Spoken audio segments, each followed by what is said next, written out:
into this knife and check it out. I called the thumbnail, put a ring on it, because there's a ring on this knife. So that makes it a karambit.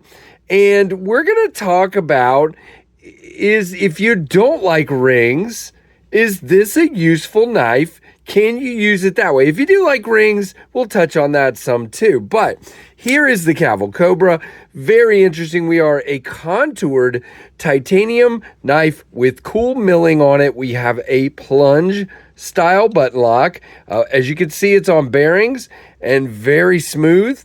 And yeah, you can see the plunge lock right there, engaging around. See that?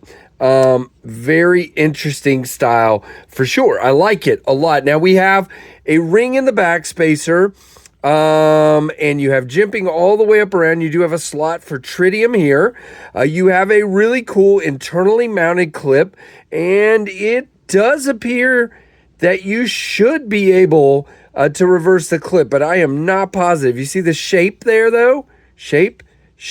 So I think you can reverse the clip. Clip worked pretty decent for me. Again, well, that was interesting. My phone decided to just stop recording. I was saying that the clip worked pretty decent, but not great. Now, the reason is not even because of this low ramp, which we'll talk more about the edge of this, but it's more about how tight it is right here and how thin it is right here. I wear cargo pants and it was tight for me going in the pocket and tight coming out. And you know, that's kind of a critical thing for this knife because it's designed to be carried up against your pocket like so. It's very slim and thin, and you've got a wave function here. So the whole purpose of the ring, in my opinion, again, it could be twofold, but the main purpose of the ring, in my opinion, is you got this in your pocket, you pull it open, and of course, as you pull it open, you catch the seam of your pocket and you wave the knife open, which I'm not demonstrating super well. You can also use this as a thumb stud if you would like, and you can, well, there we go. You can middle finger flick off of it, but it does have a flipper tab. The tab has quite a bit of jimping, and it's got a good detent, okay? And good, decent grip here. Now, it's kind of smooth in the center, but grippy on the sides, and it works very nicely in that regard. Now, back to what I was saying, it would be better if this clip was a little bit higher and wasn't quite so tight. It is very tight there, and it's a good clip. I mean, it's a neat clip. It just needs to be a little taller.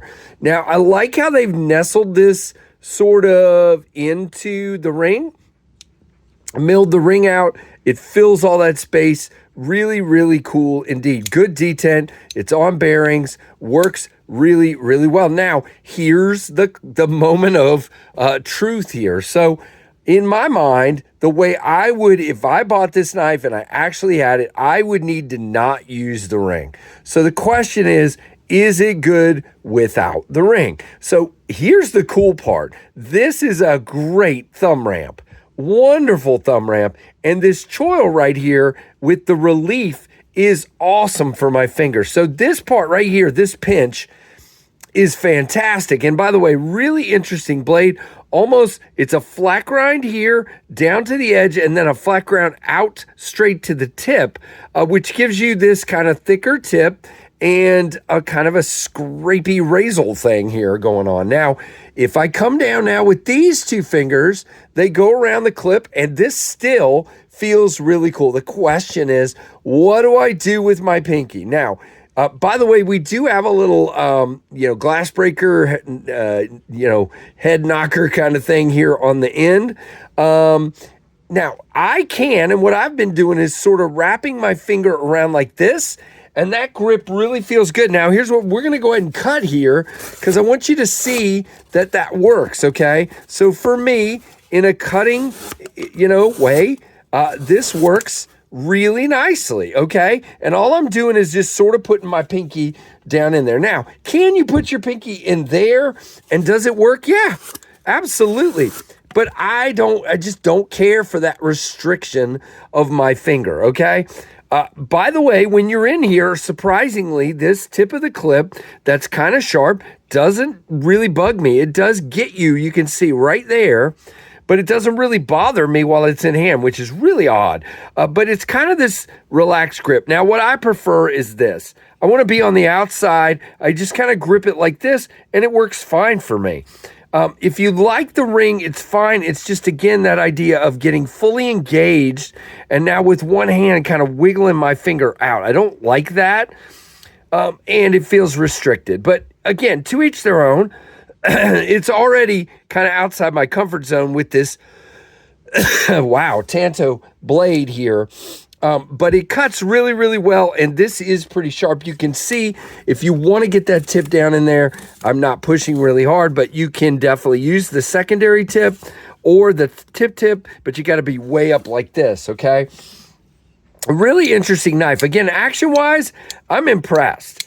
This is really fidgety and fun and well-made. When it is, it is dead center. When it is open, it's locked up great. No side to side, no up and down. O.Sho makes a really cool design, and Cavol nails the details. I love the logo. I love a lot of what they've done here. This shape is cool. Again, would I prefer it just come down and not have a ring and then loop around? Yeah, I would. But that's just me. But again, in this grip, I actually like it, which is really, really surprising. And you know what? I actually really enjoy it. Now, for me, I'm not into the wave function. It actually scares me a little bit because I am a klutz, and I'm afraid I'm going to forget the wave function and just wave it open and then scrape my hand across it. But it's okay. Not a big deal. I'm just a klutz. Now, let's do our size comparisons. Our Ontario Rat 2 is going to be larger, and our Ontario Rat 1 is a lot larger, okay? So there those are. Let's jump over to the awesome specs. Now, this is a pretty expensive knife, and you know what? I haven't even mentioned the steel. It's not listed anywhere on the blade, but we're going to go down here. It's $308. There are some available. Wow, with free shipping. Your steel is S90V. Great choice. I'm glad to see them do something other than M390. 6.65 inches overall, with a 0.13 inch blade thickness. Again, not bad. Does cut very well. Nice high flat grind. 3.61 ounces. The close length is 4.35. The blade length is 2.4. 60 to 61 HRC, which is a little low on S90V, but not horribly low. I just wish 61, 62 would feel better for me. O.Sho is the designer, and again, these are $308, okay? So, I mean, again, a really interesting knife indeed. I'm glad I got to check it out. I almost didn't sign up for it, and then I'm like, you know what? We should really check this thing out. So, O.Sho makes a cool knife, designs a cool knife, and Cavol makes just really good. By the way, lots of milling inside. That's why we're nice and light, and just titanium everywhere. Just a really cool knife. What do you guys think of the Cavol Kobra? I would love to hear from you. Leave me a comment down below. Definitely subscribe if you're not already, and hit that notification bell to all. And thanks for watching the Knives Fast channel.